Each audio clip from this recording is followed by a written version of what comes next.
I'm just gonna admit a couple more people and then start the event, if you don't mind.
Shall we try to start, Ragad?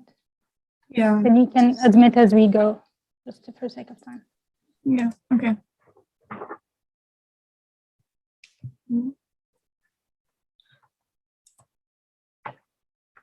Okay.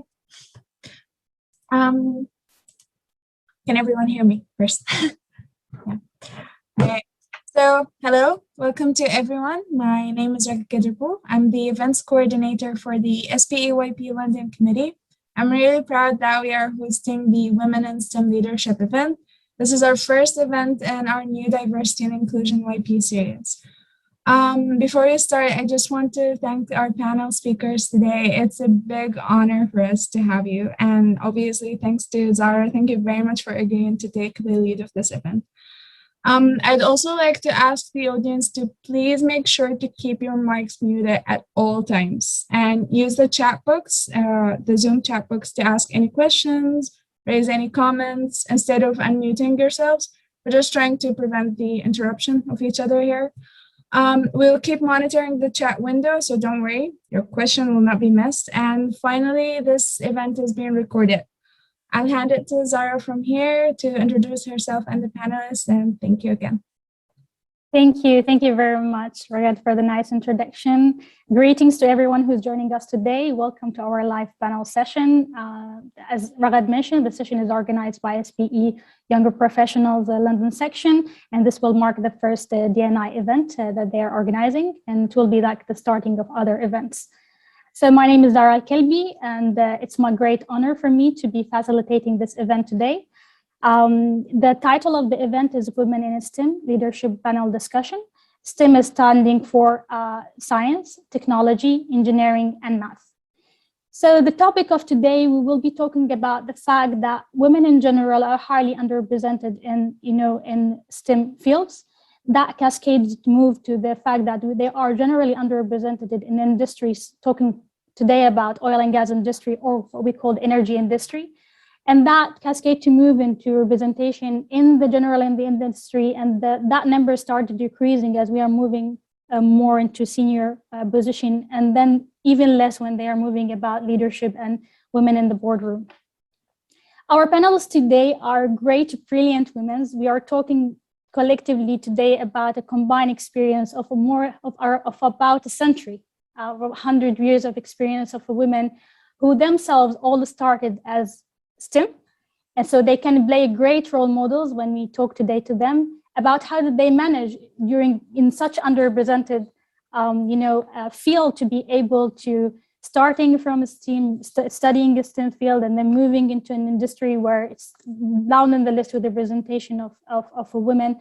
And not only this, but to be able actually to have their career developed to reach the level when they are in the leadership of their organizations. So I'm really excited to have a discussion with all of our panelists today, and I'm really looking forward for the rich insights from them. So the event is aimed to initially, to give you a bit of a flavor what to expect in the next hour or so, is to have, generally we will start with presenting our panelists, short bios following by them, elaborating a bit more about their journeys, how did they manage to reach where they are now? How did they find generally like their journeys or the women representation from the start of their career till now it's evolving, as well as maybe tell us a bit more about their challenges. After the presentation of all of our panelists, then we will move to the second part of our event today, which will be the Q&A. We will be asking them about different topics related to women representation in STEM. And again, we are looking forward for you to be more interactive and let us know if you have any questions, and we'll be more than happy to communicate it to our panelists. So without further ado, we'll start presenting our first panelist. And if you can, yes. So starting our first panelist, Clara Topel, and she's the Vice President of ESG and Business Innovation at Serica Energy. She has 25 years of experience in upstream oil and gas industry, started her career as petroleum engineer, working globally and managing different aspects of the industry. Recently, her focus has been closer to home in the UK, or North Sea, where her company managed to have acquisition to more than 4 different fields in the UK. With her role in ESG and business innovation, Clara is now helping to steer Serica through the energy transition. She holds an MSc in petroleum engineering from Imperial College, my alma mater, and she is a fellow of Energy Institute. Welcome. Thank you very much, Clara, for having the time to be with us today. And without further ado, please, the virtual stage is yours. Thanks, Zahai. It's a pleasure to be here. Asking me about STEM and leadership, I looked back on my career, and I thought I'd just come up with sort of examples of STEM leadership and my priorities at the time. It's quite a nice exercise to look back at who you were at that point. So I'll start at school. I studied maths, physics and chemistry for A-level because I was good at them. I showed some leadership qualities then. Even back then, I was the sixth form chairperson. I think my priorities at the time were organising parties. So as sixth form chairperson, you got to organise the parties. But it was a whole, you were voted in, you were on a chair, it was a position of responsibility. So I've always had that drive in me. So that was the STEM, the leadership and my priorities. I went to university and I studied mining engineering, a STEM subject. Did I think I'd have a career in mining? I joined in the early 90s, late 80s, and the mining industry in the UK wasn't good. There were no women in mining. The laws were against us. But I think my priority was to get a degree, have a good time, and show the world that as a woman, I could be a mining engineer. So that was my priority then. I got my degree. I also became president of the Mining Society. So again, taking on these volunteer leadership roles, partly because no one else wanted to do them, and I quite enjoyed them. And actually, even today, I am still organising annual dinners for the Newcastle Mining Society, even though the department's been closed since 1991. So I don't give up easily. Following that, I didn't get a job. So I did my MSc at Imperial College, and I was sponsored. I got a sponsorship for that. And the person who sponsored me said the thing that made him pick me was, when asked why I wanted to go into the petroleum industry, I said, it's because I want to travel. And he liked that answer, and he could see that, you know, I wanted that sense of adventure. So I got my MSc, but there were no jobs. Again, maybe I just wasn't employable, I don't know, but there were still no jobs. So in the early 90s, I took myself off and I went teaching. And I went to live in Slovakia, and I taught English as a foreign language. And my priorities at that time were fun, travel, and adventure. And that's what I got. And the leadership there was, we were in a new country. We didn't speak the language, but we were running the school. We were in a university. We were running the program, you know, at the age of 23, me and this friend. And so we were leading it, and we enjoyed that autonomy. But I came back, I started teaching in London, and, you know, it was fun. But at the age of 26, I was thinking, oh, my priorities are changing. And now I need some money. Teaching does not pay. I couldn't see a career path. So I got into the industry then. So it was quite, you know, a tortuous route, but I got in there, started at the bottom of the ladder, became a technical assistant, doing the really boring, mundane reporting work. But then I got recognized, and sort of a new manager came in and said, hey, you know, you've got an MSc from Imperial College. Why are you doing these mundane tasks? And so I really appreciate that he recognized me and promoted me. And from then on, then I got a lot more exposure to, you know, more STEM, you know, learning more about petroleum engineering, doing some real work. On the leadership side, I joined the SPE and became the continuing education chair, partly because no one else wanted to do it. And I was quite good at it, you know, the organizing. And then I was chair of the London section for a year, and there hadn't been many women chairs. I think I might have been the third of London. So again, it's, you know, sticking it to the man, showing we can do it. But I also enjoyed that leadership opportunities. And so my priorities, you know, to joining was money, to have more of a career, but I still had that sense of fun and adventure and travel. And I got that. So this is a picture of me in Algeria doing well tests. It's not great in my current role as environmental, social and governance, but that's how it was then. You flared the gas when you tested it. But doing that operational stuff really helped me grow as an engineer, as a person, and as a professional. But not only did I do the technical work, I was also understanding more about the business. So I think I would recommend, don't be too narrow and look at economics. Learning economics was a real benefit to me, learning that how to talk about cash flows, NPV, understanding the value of the business, learning about budgets, doing good presentations. And I did get some training in, you know, in leadership, presentations, etc. And I think that was quite valuable at the time as well. Then I got made redundant, which was quite welcome because that came with a nice bonus and helped me buy my house. And then I moved to another company, which is Serica Energy, which was a small company, so allowed me this leadership opportunities to have a position of influence. And it also provided travel. So I worked in Indonesia, Morocco, Ireland, and in the UK North Sea. And so going offshore again. And now I've had a complete change, and I'm doing environmental, social and governance. So it's a change in direction, but using all my knowledge and skills I've had in my career, understanding the business, understanding how it works, but now trying to make a positive impact, recognizing energy transition, and we have to do something, we have to move to be sustainable. So I'm really relishing this challenge, and I'm happy where I am now. So that's my whole life in 6 minutes, 52 seconds. Thank you. Wow. Wow, such great. And I really, really like the fact that you never gave up, even though you have like a lot of setbacks initially not finding a job. And you didn't say, I quit all the STEM and I will go do something else. Even when you did something else, you eventually went back and did what you enjoyed. Thank you very much for the introduction, Clara. Appreciate it. Now we're moving to our next panelist, Eleanor Rowley.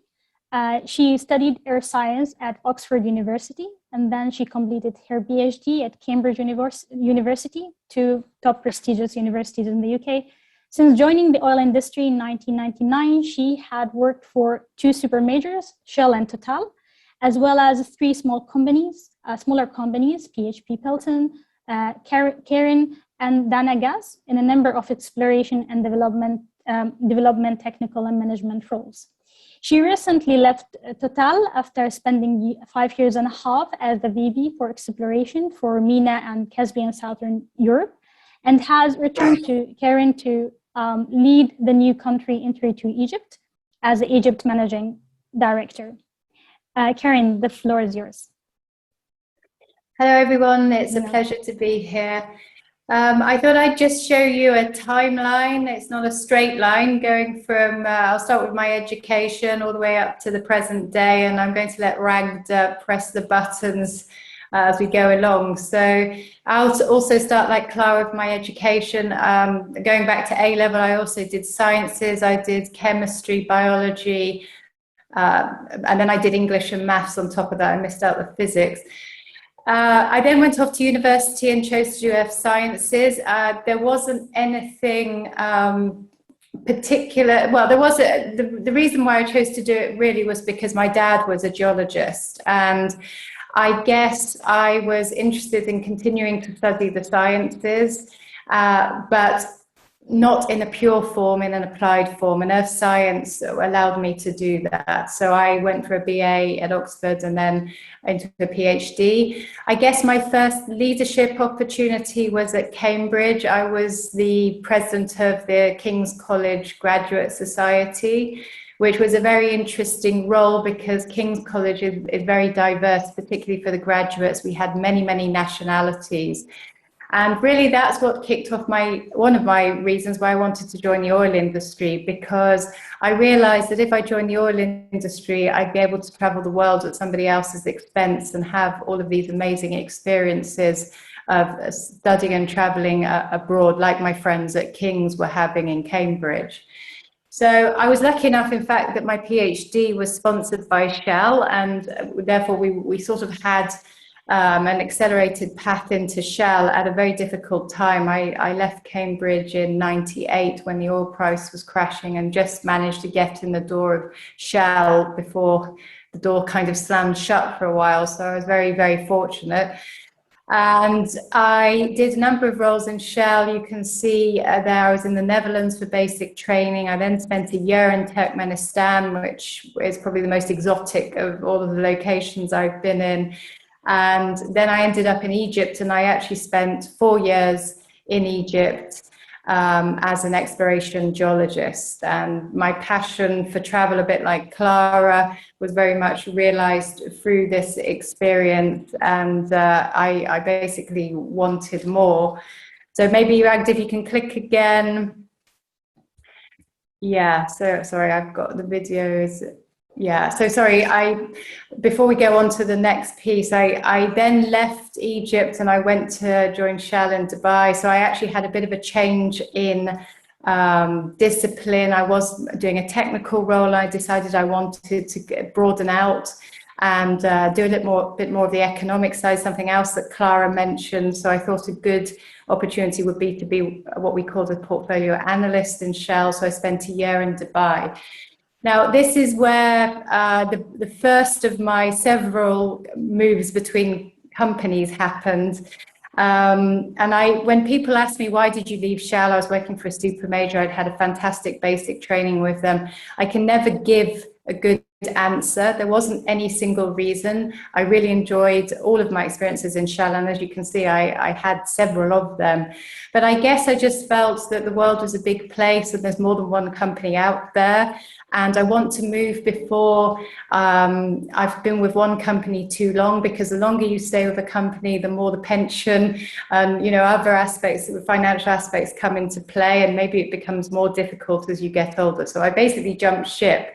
It was a risky thing to do, but I decided, you know, I was young enough, without any family obligations, etc., that now is a good time to do it. So I actually went back to the UK and spent a couple of years working for BHP Billiton, and I got my first official team leader role. I had unofficial team leader roles in Shell, but I had official job title in the second part of my time in BHP Billiton as the Algeria exploration team leader, and I think right there I proved to myself that moving on from Shell had been a good thing, because it allowed me to develop into a leadership role probably slightly faster than I would have done had I stayed in Shell. Would have probably stayed with BHP Billiton for longer. I was enjoying my time there very much. The culture was very nice. But unfortunately, they were going to close down the London office, and they wanted to send me off to Houston. And I'm an explorer. I'm also an adventurer. Houston wasn't really what I wanted to do in my early 30s. So one of the places I've been studying during the New Ventures part of the role was India. And I found India absolutely fascinating. I got to visit it. The geology was fascinating. So I had an opportunity to join Cairn, which is the company I'm with again now, but this was in the first time around. And I went out to India to live in Delhi. And then I spent 6 years in India, mainly in exploration team leader and exploration manager role, followed by a new ventures role, worked all of onshore India, and then we were doing international global new ventures, and this was very rewarding. Cairn is a relatively small company, but in India they were very, very successful, and as a result we were actually pretty cash rich at the time. We brought on production in the Mangala during that period, and therefore we had amazing opportunities to travel around and look for new ventures. And I got to visit many governments, many different countries, negotiate terms across several blocks. So it was again a broadening experience that took me beyond the technical, whilst I was still remaining technical. When you're in a small company, you often get the opportunity to do more than one thing, double hat if you like, and that was really an opportunity for me to broaden out. So Rad, if you can hit the button again, please. After 6 years in India, really, I had to move on just because the pollution was killing me in Delhi. So some of these moves look a bit random, and they're not all related to going on a single type of career path. That's why I've got it as a bit of a loop. So I decided to leave, and I went back to Egypt. There was a role, again, a bit of a level up as a head of exploration, and subsequently a head of subsurface, looking after both exploration and development. And I spent 3 years back in Egypt, a country that I love, and really developed a more senior leadership capacity. Now I'll move on because I think I probably need to speed up. So again, if you can press the button.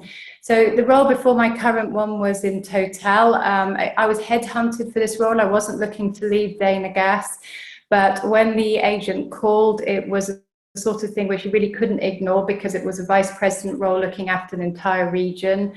And after speaking to my husband, we decided that a move to Paris was a good thing to do. It's not often in the oil industry, in fact, you get to live in Paris, although Zara is, well, not in Paris, in Pau, but getting to live in France, but it's not a big industry in France.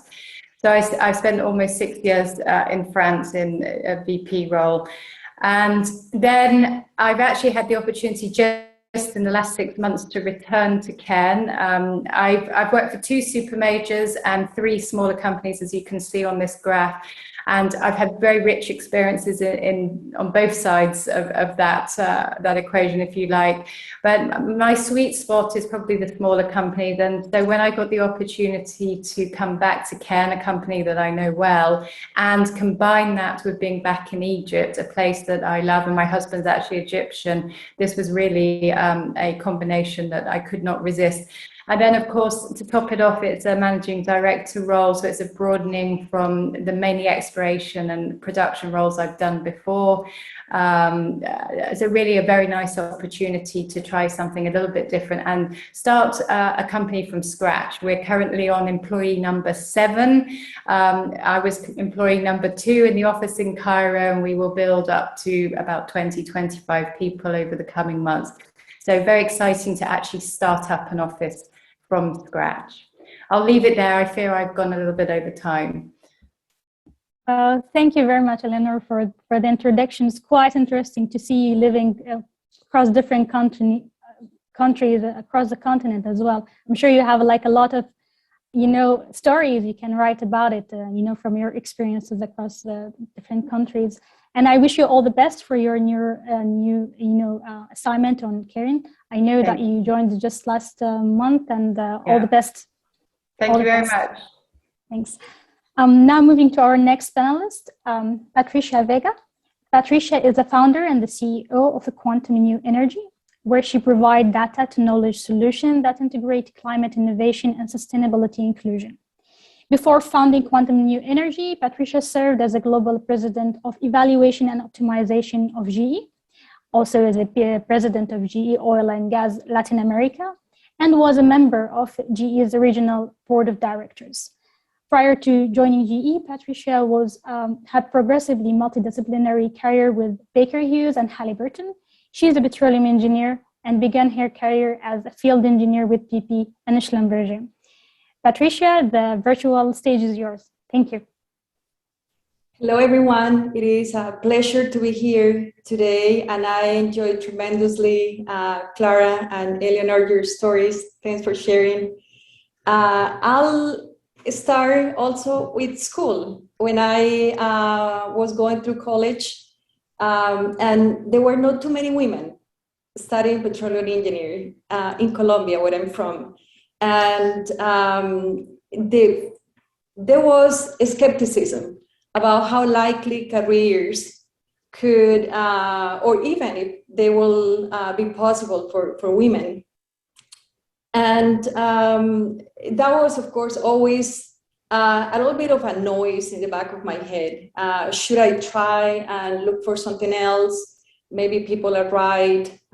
Should I continue here? But I was really passionate about the career and the program. And then to make things a little bit more challenging, I had a baby while going through college. And then my professor said, well, now really is going to be hard, very unlikely for you. And I think that combination of situations actually made me more determined that something needed to change. And that maybe I needed to be one to champion that change, because life happens. As we talk about careers, we need to think about life that goes with that, and we need to integrate it too. And back in the day, we didn't talk about diversity and inclusion, but I think those were early days for people to realize, yes, these are situations that happen in women in general, and of course, women in STEM careers as well. And if we want more women in the industry, we need to embrace and accept these situations. Like the other panelists, I was always very curious and very involved with the professional societies. In my university, there was no SPE chapter yet, and it was just being formed. So I joined the team that I was trying to create a chapter in the university. And also there was a local organization for petroleum engineers, and the student chapter had been idle. So I decided to join forces with some of my peers and just reactivate that. And people start taking notice, and even though they might have doubts about you, they also take notice that, not that I wasn't afraid, because I was, and know that I knew that I was going to be successful because I didn't have warranties, but I was at least willing to explore and give that a chance. And we were successful at reactivating the professional society. We were successful at creating the SPE chapter. And then, of course, I graduated. One of the things that I learned is, this is going to be a challenge, so I need to find a way, and I need to prepare myself. One of the things that I did going through college, because there was a paradigm in Colombia. There were way too many petroleum engineers and very few jobs. So how is it that with all my perceived obstacles, they're going to hire me? So I decided that I was going to have experience, because people graduating always have this chicken and the egg situation. How to have experience, and sometimes you don't get hired because you don't have the experience, and then it's hard to get the experience if you don't get hired. So how do you get it started? So I decided I'm going to start just as I have done it up to that point, volunteering, and go and knock doors in a company and say, look, I can come help here, call it an internship or not, you don't need to pay me. I just need the experience. And it was really that kind of attitude that opened me doors and taking things seriously when an opportunity was given, regardless of whether or not it was paid, but doing the best possible job and making the most of the experience and learning. So by the time I graduated, I have done internships with Alpha Aquitaine at the time, with Oxy, with Ecopetrol in Colombia, and I have almost 2 years of experience. So of course, that was a big differentiator. And I already had leadership by working both with SPE and the local professional society. So it really made a difference. And yes, I went up to join BP as a drilling engineer. And that is another story, because I never wanted or thought that not that I didn't want it, I never thought my physical strength would allow me to do work like being a drilling engineer. And of course, here is the job. That is the job that is available. And once again, there are more engineers than jobs. So what are you going to do? You have a baby at home. You need to provide. So I decided to do it. And to me, that was one of the most foundational experiences, not only as a professional, of course, for all the issues related with operational excellence and safety, etc., but also as a person to conquer fears and to defeat my own biases that had been self-imposed. Because yes, I hear all this noise in the background telling me, no, this is not possible, this is not possible. But at the end of the day, it's you who accept that, right? And you say, yes, those become your boundaries. So being a drilling engineer in BP, I went through a very physical program where I had to work as a roughneck, as a derrickman, and it wasn't just watching, it was doing the job. And back in the day, I was very tiny, and I'm very scared. Oh, am I going to lose a finger? Well, know if you do it properly, know if you learn the proper safety. And you gain a lot of respect for the work that all those team members are doing, but also you earn your role and your respect as part of the team as well.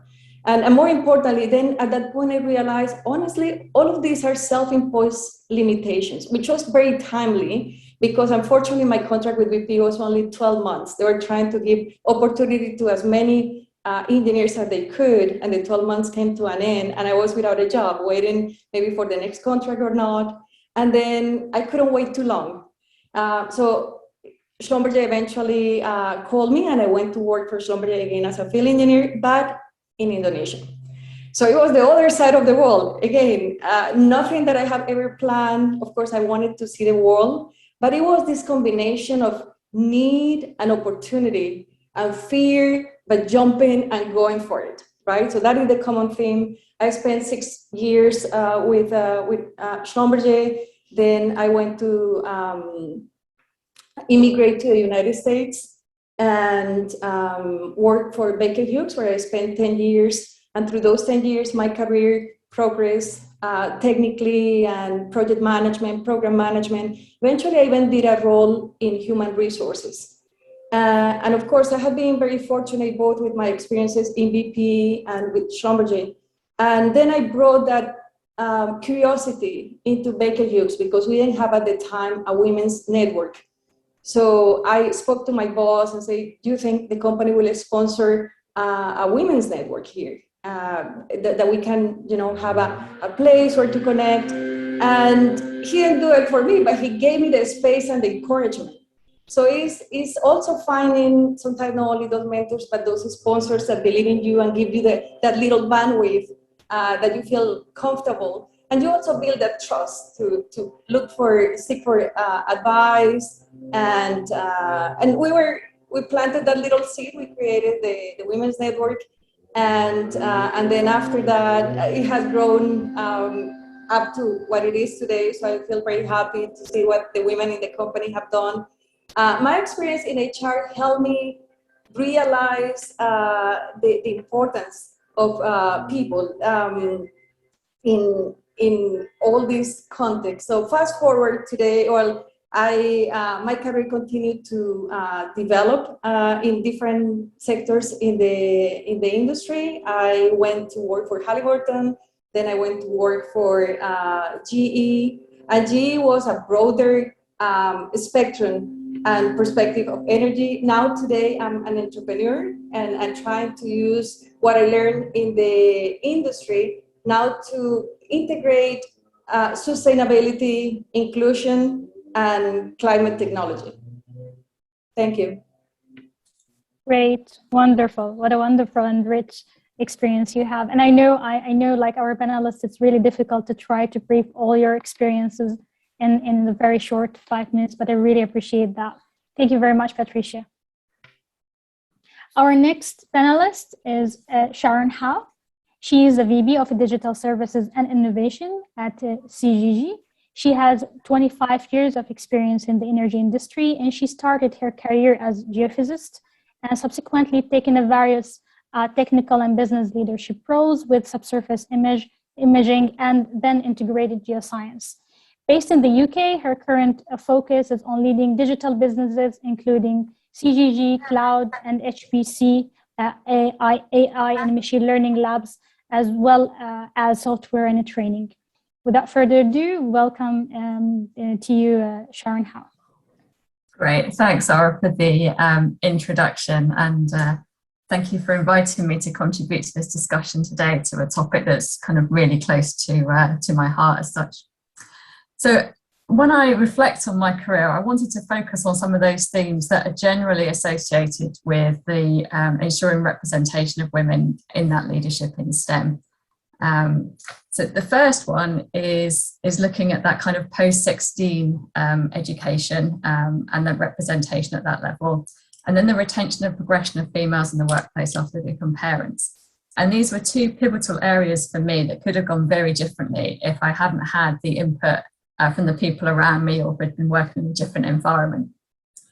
So let's start at the beginning. So at 15, I didn't really have a particular vocation in mind or ambition. And my results were pretty good across all of the subjects. So I had quite a bit of choice available to me. I also had a parent who was quite ambitious on my behalf. I'd be the first in my family who'd had the opportunity to go to university. So it was a kind of a journey we all went on together. So my A-level choices of maths, physics and French were very much determined by keeping my options open to be able to qualify for the most amount of degree courses. So I didn't have a clue what I wanted to do.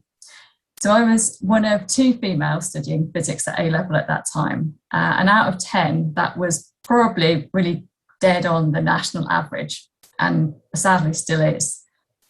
When I went on to do my degree, so I did a degree, it's an engineering, geology and geotechnics degree. I was then the only female out of 20 on my undergraduate course. And when you included the MSc, that was out of 25. Though that did have its benefits, like I never had to share a dorm when we were doing field work and things like that. So moving on, and 3 years after I landed my first graduate job, which was working in borehole seismic for CGG, I was keen to move on to a different role. And the reason I left that first job is because I felt I'd been on a really steep learning curve throughout university, throughout all of education really. And that had slowed right down, and I was keen to expand horizons. The role that I moved into then, I haven't moved company since, even though the company has now had different names and subsequently merged with the one that I'd originally left. But my role has changed in that time, probably every 2 to 4 years. And through those changes, they were giving me the challenges that I needed to be able to thrive. Now, whether that's through a lot of the technical advancements that happen, particularly in the geophysics sector, or whether that was taking on a wider responsibility on the business side. There was always something there. I always felt I was kind of learning, developing, and growing. So I was promoted into a management role, and this is really the next key time, as when I was over 6 months pregnant. So I was approached by the leadership team at the time to see if I would take on the role. And their message was very clear. You know, their message was that we value you a lot and we want you to come back after maternity leave and keep contributing. So I took this with me during my maternity leave, and I was off for a year. And during that time, it's fair to say that clearly my focus wasn't on work. I took up photography. I'd obviously got a young baby, and I actually really enjoyed that time off. And at times throughout, particularly at the beginning, I was just convinced that I would just take a longer career break and perhaps become a stay-at-home parent. That's what happened traditionally in my family. And then I got a bit of a sort of being away from the office knocks your confidence a little bit as well. But by the time that year was up, the kind of the challenge of that new role won out. The memories and the kind of the confidence that the people had in me to come back and do the new role was in place. So it's agreed I go back 4 days a week. And so that belief that was invested in me by the leadership team at that time was what I needed to take that role on. And very soon back into the swing of things again. And I was definitely at the point where I was really enjoying being back at work. So I did that management role for a few years. And then in need of a change, I took the opportunity, which is similar to some of the other panelists here, to move to a more business focused role, leading a number of different areas, including sort of on the recruitment side, more on the training, quality, more on the key account management side. And as part of that sort of diverse range of activities, I also set up the AI lab for geophysics.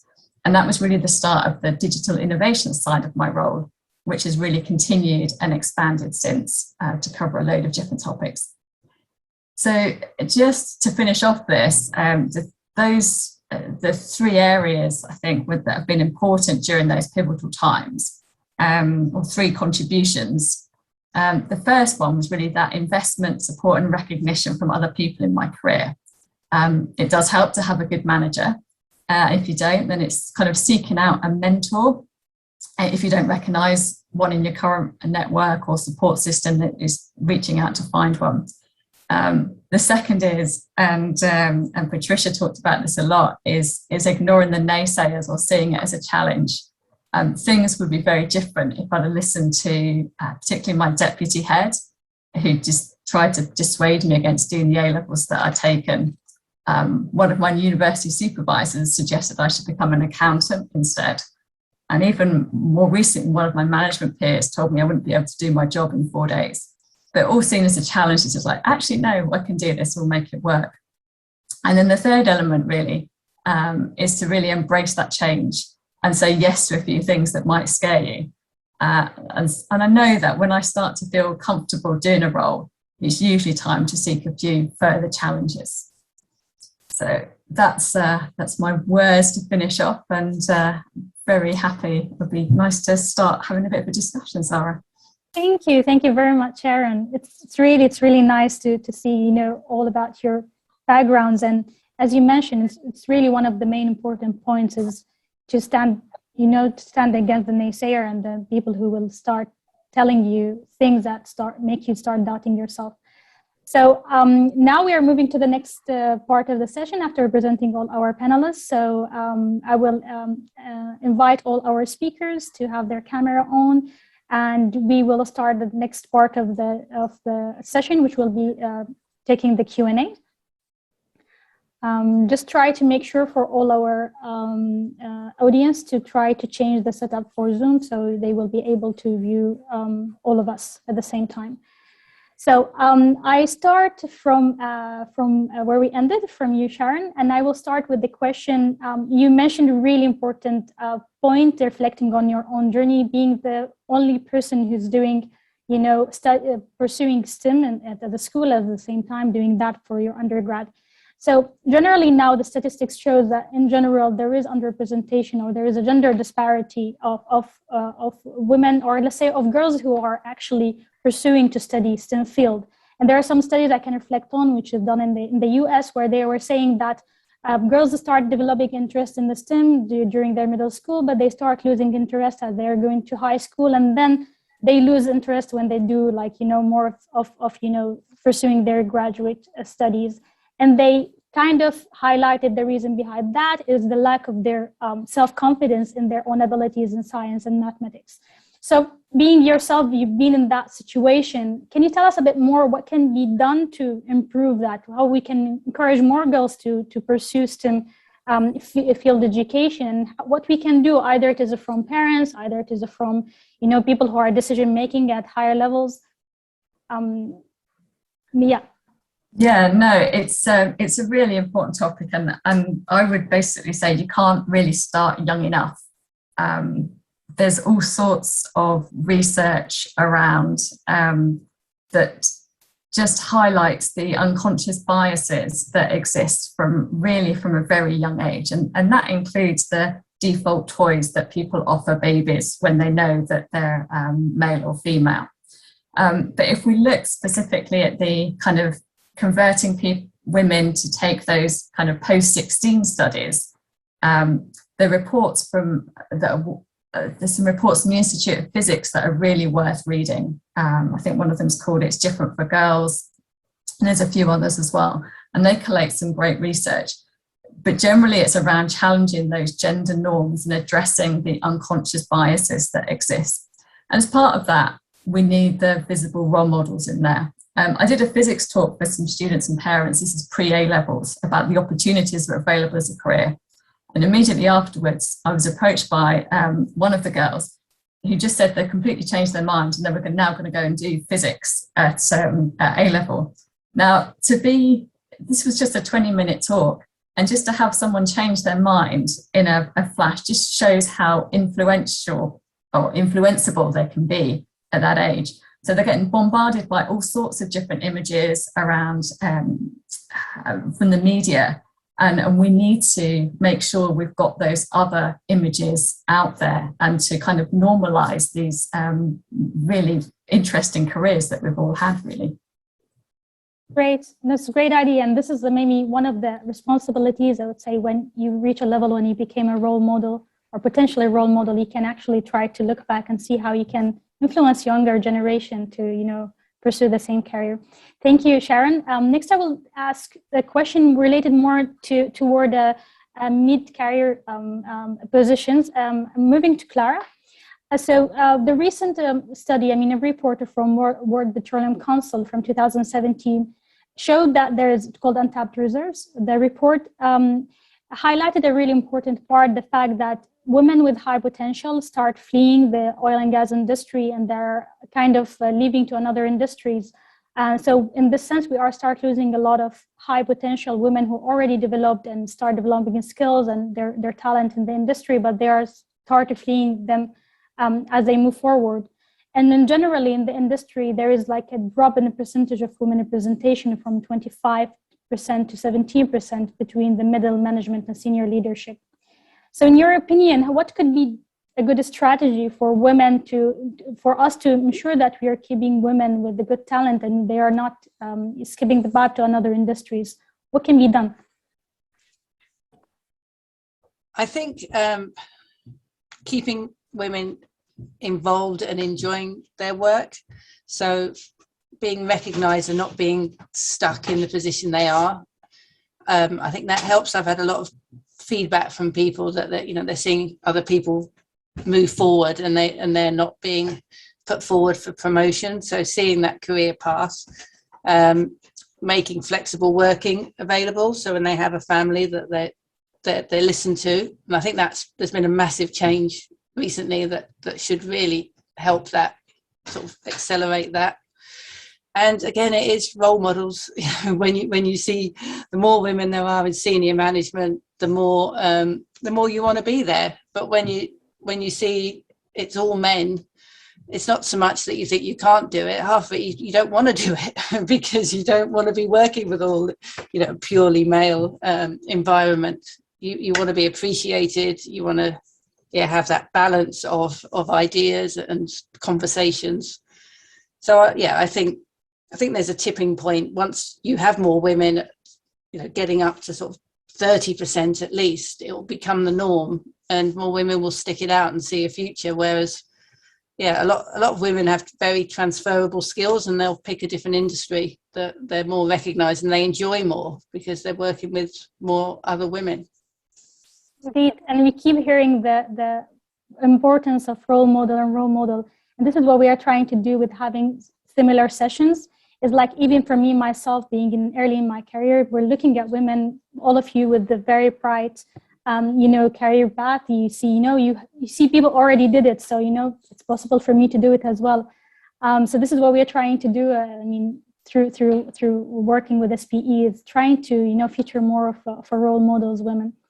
So next I will move to touch base to a really important point mentioned by Clara, the fact that one of the important points to have women staying retained in the industry is to maybe offer them some flexibility, especially when they start having their own priorities change with having, family and kids.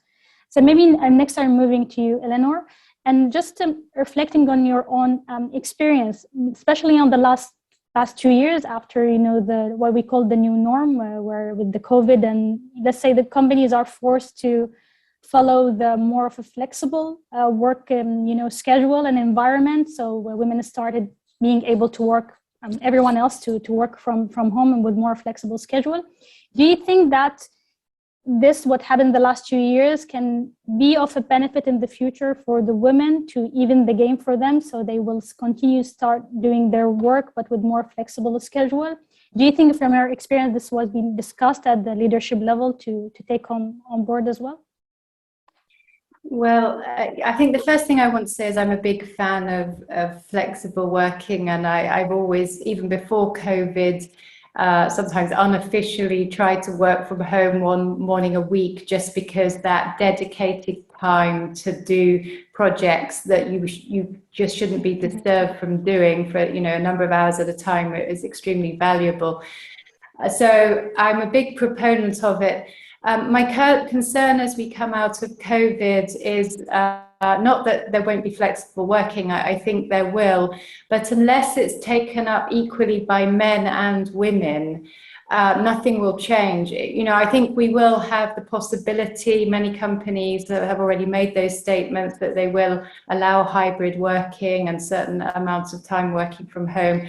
But if it's only the women that take it up, because often it's the women that often have more of the other tasks, the child caring tasks, etc., to do, then nothing is going to change, because as usual, it will be the women juggling, working, picking up the kids, doing all the other stuff, whilst a lot of the guys will probably choose or feel peer pressured to be back in the office.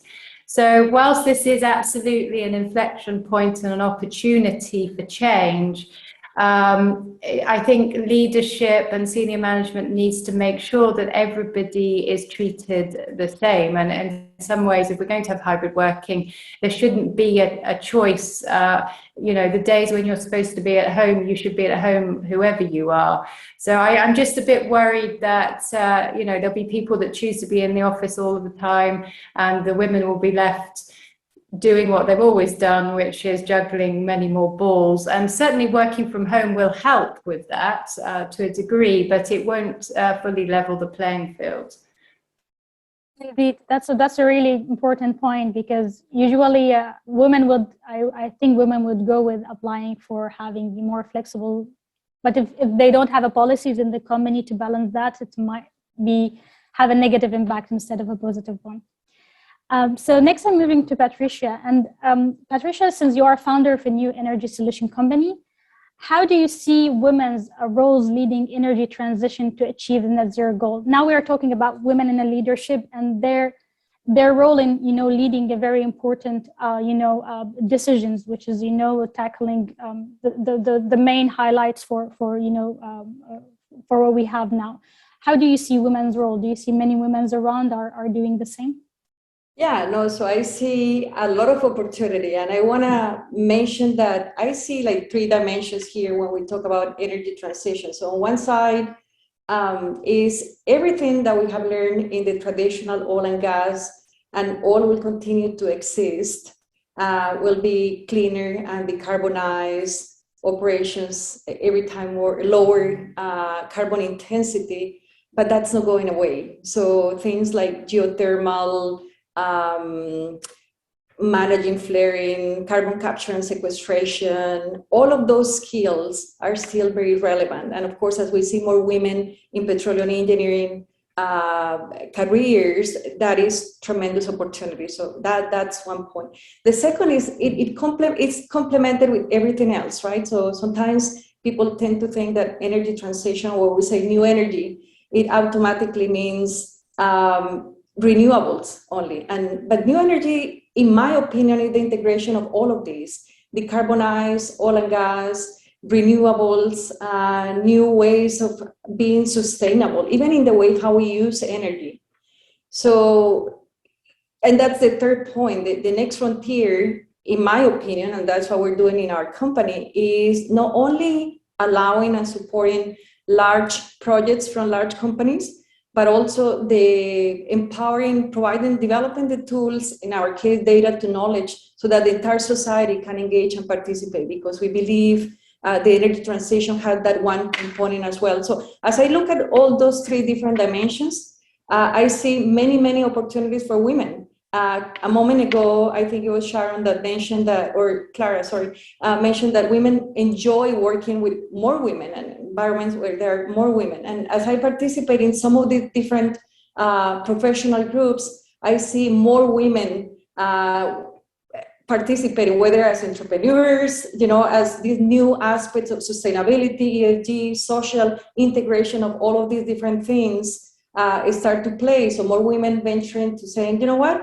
I already have a lot of experience. I think I can have my own business, or I can contribute in a different way. And then, of course, in large renewable projects, there is more and more women. And I have been surprised in some of these professional society events to see more women than men. So I think it's going to be a really good opportunity to advance gender equity in the industry going forward. So I'm really excited. I see a lot of opportunity. Thank you very much. Now we will try to make a question from our audience, and we have a lot of questions. I try to select one. So this is a question from Behruz Fathi. He said to all the ladies, how did soft competencies help your successful careers, particularly in your leadership roles? So this is an open question to all of you, and feel free to answer. How did you find soft skill competencies help you successful career, particularly in your leadership roles? Well, I'll start, but I would say particularly, I'd say listening. And I think to be almost a good leader, you almost also have to be a good follower. So understanding first what your management are needing and requiring from you, and then being able to sort of translate that into actions, get other people on board. I think some of those more collaboration skill sets, particularly as we move into the sort of the innovative practices where it requires bringing people together, the collaboration and communication, I think are really key skills. And I think they're things that are perhaps more strongly seen out of women. Wonderful. Anyone from the panelists would like to add? Yeah, I can continue. Just a very quick comment. I've stopped using the term soft skills and I call it human skills these days. And maybe sometimes women have these more than men, I don't know. But for me, I would say the ability to hear all of the voices in the room. Often it's the people, not the big, alphas that are doing all the talking that have the best ideas, and you have to be able to tune your ear into some of the other voices to really be able to join all the dots, particularly in complex industries like ours, where there's just so much information and sometimes the key information is lost. Beautiful. Anyone else want to add from our panelists? Then something relevant to the what we mentioned already. Maybe back to you, Patricia, a bit. One thing you highlighted, I mean, in your describing yourself is you're describing your leading style as a, servant leader, where you always have an emphasis on the kindness. This is maybe brings a bit of a controversial part when we talking about women leadership. Because generally they say, okay, women, maybe they are not very good leaders because they are emotional and they're, let's say, more caring than men. It's a bit of controversial. I know that there will have a lot of, people talking different opinions around that. So for you, how did you come up with the reaching this conclusion that finding the way kindness in your leadership as a strength and something that you are very proud of? If you can tell us a bit more. Thank you for the question. And I think Eleanor synthesized very well. I love the way how you put it, Eleanor. I think there had been this preconception, right, that these things were weaknesses, where in reality they were strengths. And that sensibility of listening to everyone, that sensibility of understanding that we all go through situations. So I think it really starts by recognizing that in my personal case, I myself went through a lot of situations. And I was able to accomplish what I did because of the support of many, many people, my own family, but also people at work, at school.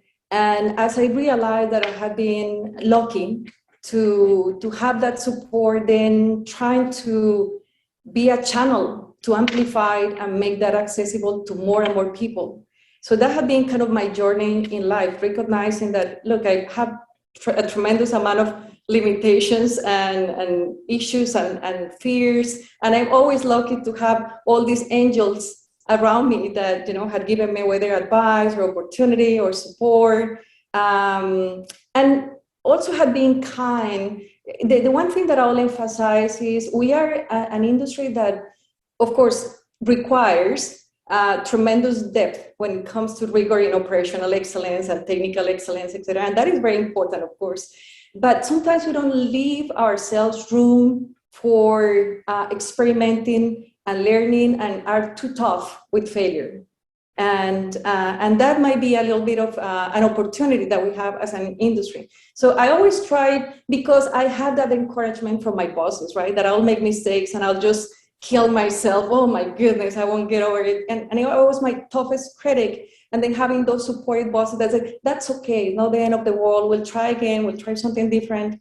And then, of course, now, oh, really? You're not going to fire me? Then being that for other people and for teams, and that's okay. It is okay that both we don't have all the answers.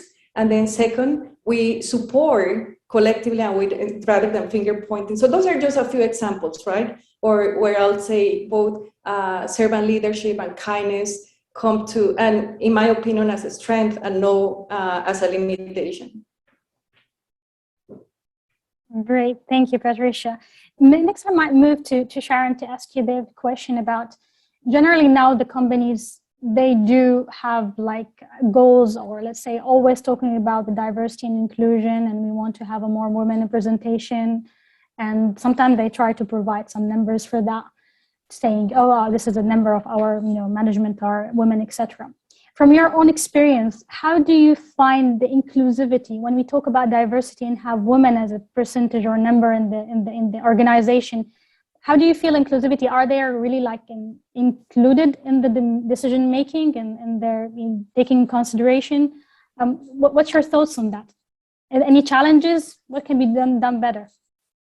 Yeah, I do think we're at a starting point, really. With gender diversity has become a metric that's measurable, and that's a good thing. And we're measuring it and reporting it, and we can create targets around that. And we see, most companies have something. BP, Chevron, Equinor all have targets around sort of their women in leadership. But it's inclusivity that's obviously really important, because that's where you really start to bring the power of diversity is nothing unless you've got inclusivity. And that's harder to measure objectively, because it's much more really from the employee perspective.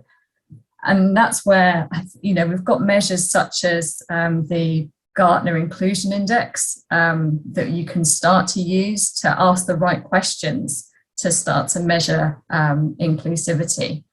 Because unless you've got that inclusivity as well, where you've got the voices being heard, listened to, and kind of as part of that story, then diversity for diversity's sake is not it's not the end of the journey.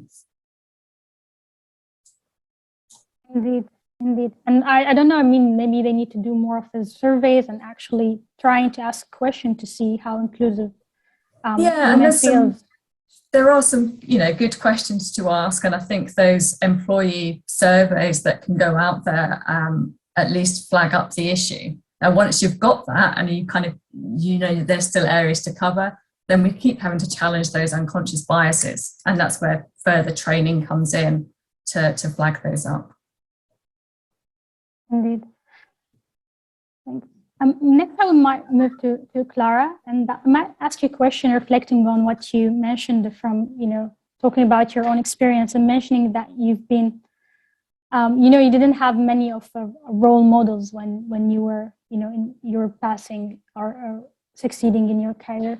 For you, how did that make you feel? Did you feel that okay, there's no role model, I will try to be a role model myself? Did that make you feel sometimes questioning that, okay, can I do that or no? Or give you more of a motivation to be a trailblazer to others? Yeah, I think I always had the motivation to be a trailblazer, so I didn't let it stop me. And I think with role models, sort of, I find that it's more just finding people that you can relate to. So it doesn't matter if they're male or female. There was a guy in my, doing my job that, I was learning, and I just couldn't relate to him at all and found it a struggle to learn from. So then I just found someone I did get on with and sort of latched on to him as someone I could bounce ideas off, feed off. And so when it came to women, there weren't a lot of senior women that I could be my mentor or role model, but I found, in sort of the Women in Energy, the SPE Women in Energy program, which I was one of the founders of that, I did make a lot of friends. And, that's what men do. They make friends and they help each other out, and they go down the pub and they give each other little sort of insights. And so that's what I've sort of done with other women. So we, if you have a bad day, you ring them up, you explain, and they calm you down and sort of give you advice. And I have got some sort of mentees now, and I don't sort of say, well, this is what you should do, and here's a program, go away and better yourself. No, I just listen, I sympathize, empathize, and say, oh, well, I know someone who's looking for someone to do that, or why don't you try this, or, join iChemie, give them help, a leg up, or, sort of tell other people about them to consider them. So I think it's just helping people out and helping them along more is what's needed. You don't need to think that, oh, I need a formal program to get where I want to be. You just need friends and people to give you a leg up. Yes, indeed. Especially when you are just new to the, in the industry and you don't know where to find yourself. I mean, I personally can relate that, having people with more experience, they can give you a good guidance. You don't need like a necessarily plan, but, they know better. They've been there before and they can give you more of a proper guidelines to that. Thanks, Clara. Next, I will move to Eleanor, and talking about, and still about the topic that we need more of we mentioned again and again that we need the role models and, women to look up to. And just I'm reflecting on the fact that you've been selected as one of the top global female influencers by a Women's Energy Council back in 2020. Never too late to congratulate you for that. Can you tell us a bit more about this recognition, and how did you feel about it? I mean, did that add to you another responsibility that you really need to, being an influencer to, be a role model for the new generation? How did you feel about it? Well, the first thing I did was I went to the list to look at the other awardees, and I was startled to see just, you know, how many women there are out there doing all kinds of things in our industry. I think that was very positive, because we get in our own little silos, and most of us, as we said, are usually not working with that many other women. So I found it very positive to see the diversity and range of different people that were getting this nomination. And it's been a nice opportunity to get involved in a few different groups, network with some of these women, and I've participated in the podcast as well that the Women's Council puts out, and it's just helped me broaden my network a little bit and maybe reach a few people. So, you know, as a role model, I hope that these types of awards do reach the younger generation, so they see that actually now there really are quite a few of us at more senior levels in the industry. Certainly in my own career, I don't think I realized relatively late on that I was playing a role as a role model. I remember when I left care in India and I had a leaving do there, that everybody went around the room saying a nice thing, and I really will always remember the younger women in the room saying, "You have really impacted my sense of what I can achieve, and you know, you've helped me." And we'd actually never had that conversation whilst I was there, but from that moment on, I paid more attention to this and tried to be more explicit in my support of the next generation. Just because it was just startling how much they had seen me as a help to themselves. And I guess I hadn't thought about it just because I hadn't had any female role models or managers really. So it is important, and we all have a role to play. And just to talk for a moment on the inclusivity side, you know, whilst I'm a big fan of trying to measure it, et cetera, it's only as we get more and more women up into senior roles will you know, that inclusivity be there, because it's just natural for people to do things that are familiar to them. I mean, I was just talking today to someone and they were saying, oh, yes, we had a business visitor and we decided to go off partridge hunting. So, yeah, this would not really be my kind of thing. And, you know, we had some other business visitors and they said, okay, we're going to go and play golf on the weekend. And again, not really my kind of thing. And, you know, so the more women we get up there, the more diverse in these sorts of on the side activities that you need to do to build your business, grow your business. So we need women up there. I don't know how we get more and more of them, but we need them really to just take out that whole issue over inclusivity. Wonderful. And I know, I mean, to our audience, we are a bit, you know, we passed the hour, but you know, the conversation is very exciting. And for me personally, I don't want to stop, but just for sake of everyone's time, I will take one more question from many questions we had in the chat. And this will be addressed to all of our panelists. And it's something just to close out related to what you mentioned, Eleanor, just now, that the fact we need to ask more women to take you know, more chances. So this is a question from Janice and says, studies suggest women will only apply for a role if they believe they can do 90% of the role description. By contrast, it's 40% for men. I mean, 40% they match it, they will apply. What do you think can be done to reassure women that they are capable as men are? This is a really nice question, and it will be a really nice thing to, you know, close out the session hearing from all our panelists.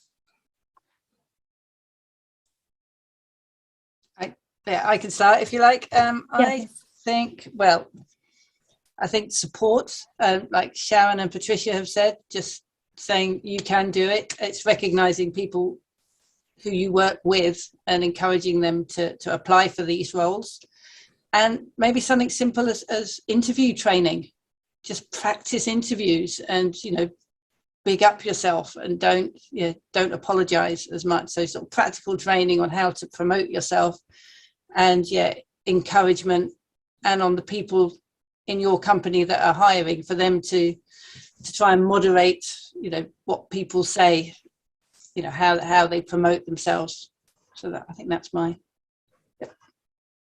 Yeah, I'll add into that one, Clara, because we, in terms of the people that are doing the recruitment, is even when you're writing adverts, is what we're now very conscious of is making sure that we're using language that's more inclusive, that we don't emphasize some of the competitive side that will be in there. Some of our requirements, we ask, are they actually really requirements, or are they just nice to have?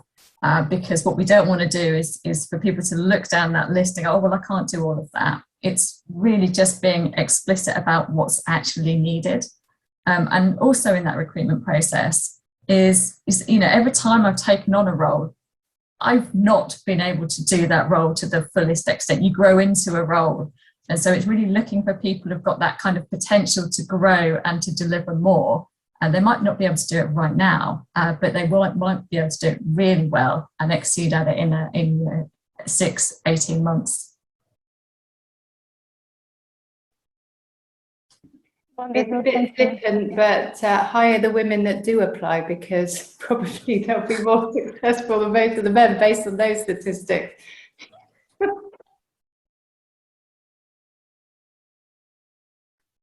I want to add more. Yes, Patricia. Yeah, I agree with everything that had been said, and I think it's two sides, right? On one side is women taking the chance, and the other one side is the company and the managers. And I think as companies and managers, building that culture of going from know-it-all to learn-it-all, and more open to not necessarily be, because nobody ever is 100% ready for any promotion, right? We're stepping into a role that is bigger than what we have done. So just making that acceptable, that look, men, women, these, that, anyone that steps into this role will have a learning curve. And that is understood and that is accepted. I think being more open about that will make women and men also comfortable in saying, yes, of course, I have all this relevant experience, I'm a capable professional, but I'll also learn as I take this role. So that would be and I have been super lucky to have those kind of bosses that took chances on me, of course. So as we progress in our careers, we need to be open to take those chances on people as well. Indeed, indeed. And it's really important sometimes to mention that, you know, they say him for her is like to have a more of a, if we have more men in the leadership, that they will take, you know, sponsorship to have more of a capable women to, you know, sponsor them to be promoted, because they are like deserving that. And it's really, as you mentioned, we always need to put that in mind. We are growing to the role, not necessarily we are matching it 100% to be there. And this is, I think it's always an issue with, you know, trying to apply for something. You want to be 120 or 100 being with us, and have a wonderful rest of the day. Thank you. Thank you very much. Thank you. Thanks a lot. Thank you. Thank Have a nice evening. Bye. Bye.